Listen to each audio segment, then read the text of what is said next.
What's up, everybody? Welcome to the first video here in October for SPI TV. And this month, if you haven't found out yet through reading the blog or listening to the podcast, this month is email marketing month here on SPI. And to start out SPI TV, I wanted to show you, I'm gonna take you into my computer and show you the top 10 places to insert an opt-in form on your website. To increase your conversions and get more people subscribing to your list, you're probably leaving out a lot of places that you could be collecting subscribers. I've learned this the hard way. I've had a lot of people help me through this, and I'm gonna help you find out where exactly you should be putting your opt-in forms. So here we go. Let's go into my computer and check it out.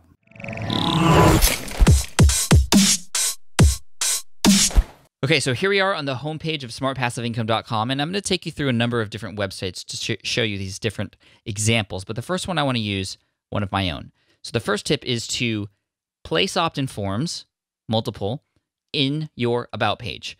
Before, my About page included a subscription box in the sidebar, and that's it. When I included opt-in forms 2 times, once in the middle of this post or page and once at the end, it increased the conversion rates by over 400% on this page. And you might not know this, but your About page is one of the most visited pages on your site, likely. But more importantly, it's one of the most engaging because you are not only talking about yourself, but what your website can do for your audience. And this is a perfect opportunity for you to collect an email address.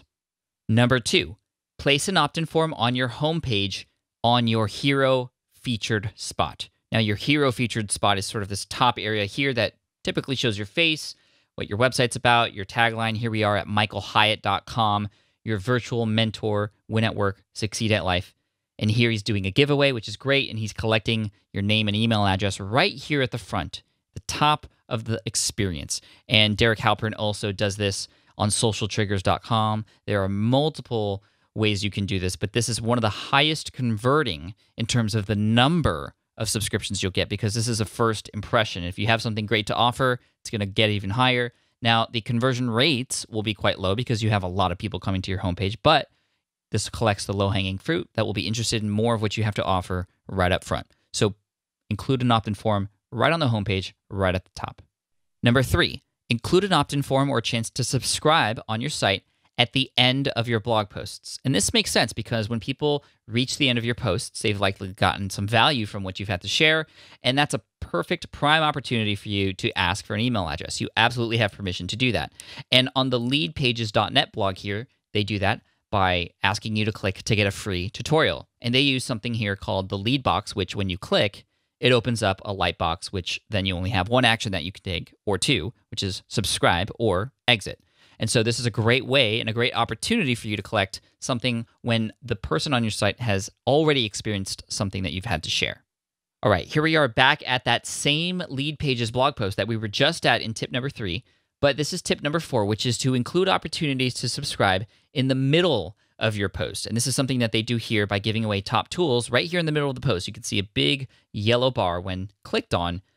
Again, one of these light boxes, these lead boxes pops up, and you can enter your email in there to download that particular guide. Now, this converts very well because you are giving away something, and it is typically something related to the content that you're sharing here. Somebody else that does this very well is Brian Dean from backlinko.com. Here he is using the same exact technique in this post, which is very popular, and right here in bold yellow, exclusive bonus, download the step-by-step checklist that will show you how to improve conversions using the content upgrade, which is something he just revealed at the beginning of his post here. So it's a perfect lead-in. A lot of people who kind of want to rush into the checklist or download something that relates to the content, they're going to get it right there. He still asks for emails at the end of the blog post and throughout here on the sidebar as well. But if you click on this, again, one of these lead boxes comes up, and you can collect people's email addresses that way. So again, number 4, within your popular posts to start out with, I would actually go into your Google Analytics or other analytical tool, discover what your top 5 to 10 posts are, and use this strategy in those posts just to start out. Number 5, here we are back on the homepage of my blog, but actually you'll notice that I don't have opt-in forms here on the homepage at the top in the hero feature area like I talked about in example number 2. My primary motive is to get people to click on this Get Started Here button. So when you do that, this takes you to a Getting Started page. So this is sort of a side tip. There's a lot of people who come to your homepage that don't know exactly where to start. If you tell them where to start, it's going to make their life much easier. You can share some of your top tips, especially for beginners or people who are at your site for the first time, the first best pieces of content they should get into. And you can go over some definitions like I do to kind of define what the site is all about, some introductory videos and that sort of thing.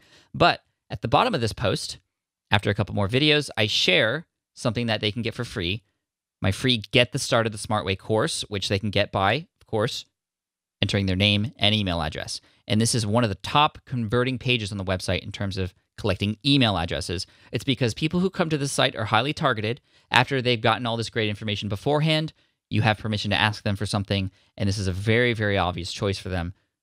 A getting started guide, name and email, there you go.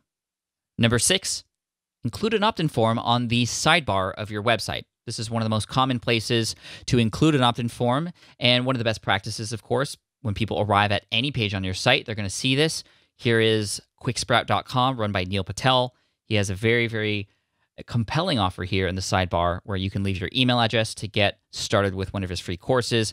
I talked about this back on Brian Dean's site, backlinko.com, which I'll show you there. Enter your email here. You get exclusive tips, so on and so forth. Again, the sidebar, very, very common. Your conversion rates are typically going to be lower, but that's why you have all of these other opt-in forms throughout the rest of your site as well. Most people just have only the sidebar. You should have it there, but you should have all these other ones across your site as well. Number 7, you can ask for an email address on an exit pop-up form.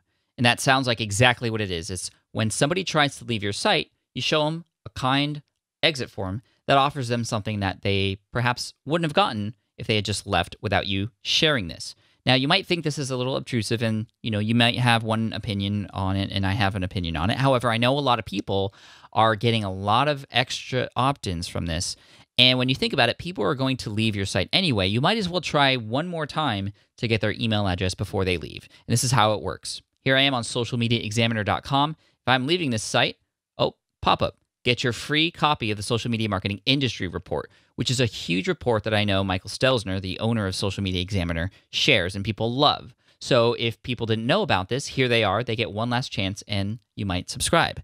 There's a great tool called Opt-in Monster that allows you to do this. And if you have access to leadpages.net, you also have an ability to do this through one of the tools with their lead boxes as well. Next, to share this example, I want to show you a guest post that was recently written on my website by a man named Grant Baldwin. Now, Grant had some really nice content to share here about how he validated a course and made over 6 figures in 6 months in sales, and all of his struggles going through that. Now, I have a great relationship with Grant, so I allowed him to do this. Not everybody will let you do this, what I'm about to share with you, but if you do have a great relationship, you might have the possibility of using tip number 8 here, which is actually to include an opt-in form on somebody else's site for your particular email list. And here at the bottom of the post, you'll see, once I get there, this is like I said, a very valuable but very big post. You'll see here at the bottom a call to action that Grant leaves, which is click here to get all of the bonuses mentioned above. And when I click on this, it's going to take me to a special page that has an opt-in form that when you opt in, it opts you into Grant's email list. Now, this is huge. It allows you to build your list directly on somebody else's site. Again, you would want to make sure you're honest and upfront with this, and Grant asked me permission to do this, and I let him do this because we have a great relationship. But like I said, you want to make sure that you are honest with and authentic with the person that you are guest posting with or the site that you're guest posting on to know that this is happening. And of course, if you've delivered enough value for them, like Grant did in this post, chances are that this person will let you do that. And of course, it's a value add for everybody reading as well because they get the bonuses related to this particular piece of content as well. So again, number 8, putting an opt-in form on somebody else's site that you are guest posting on. Number 9, here's my good buddy Chris Ducker from chrisducker.com. He also has an email opt-in form here on his hero feature bar here at the top of his page. But at the bottom, he also includes an opt-in form in the footer. And this is something I know works because I've asked Chris, I've asked a lot of people, I've even tested on my own website. The footer of my website gets a lot of people opting in. And when you think about it, when people scroll down that page, the hero bar goes away, the subscribe bar in the sidebar goes away, and what's left is what's at the bottom. So if people go all the way through to the bottom, they have another chance without having to go back up to the top, they might not even know or remember that there was a place to opt in, even if they wanted to. Here, you're making it easy for people at the end, at the very bottom of your post, and I know this converts. So number 9, include an opt-in form in the footer of your blog across all pages. Number 10, include opt-in forms on specialized landing pages.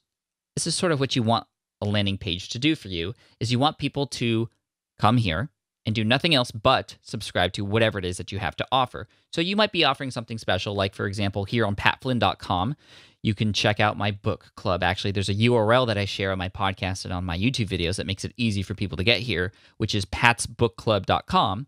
That redirects people to this page, and here they could subscribe to join my book club. I have another example, ebooksthesmartway.com, which redirects to this page where people can download my ebook called eBooks the Smart Way for free. And of course, in order to get it, they have to leave their name and email address to click to subscribe to get it.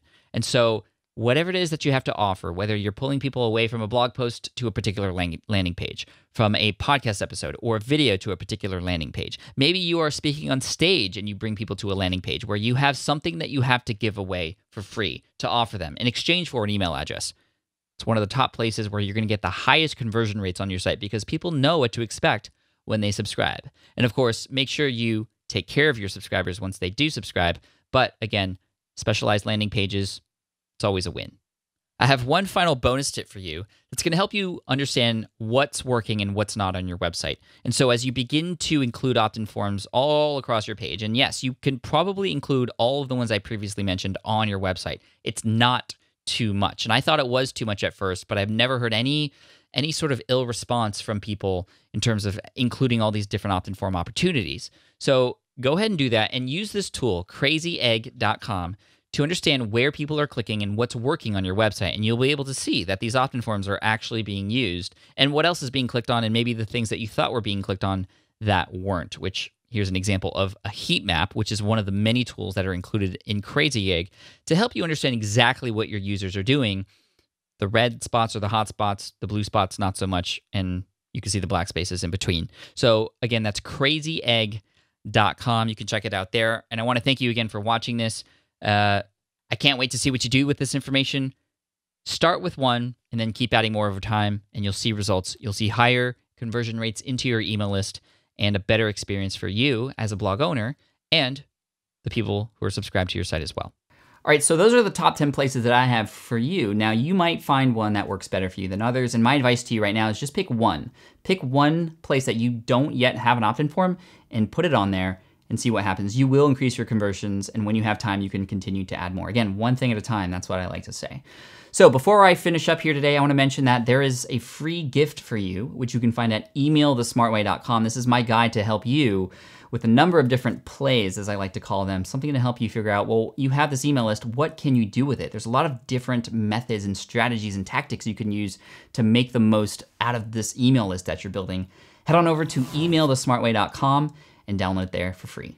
Check it out. Thanks so much, and please subscribe so you can get the next videos here on SPI TV.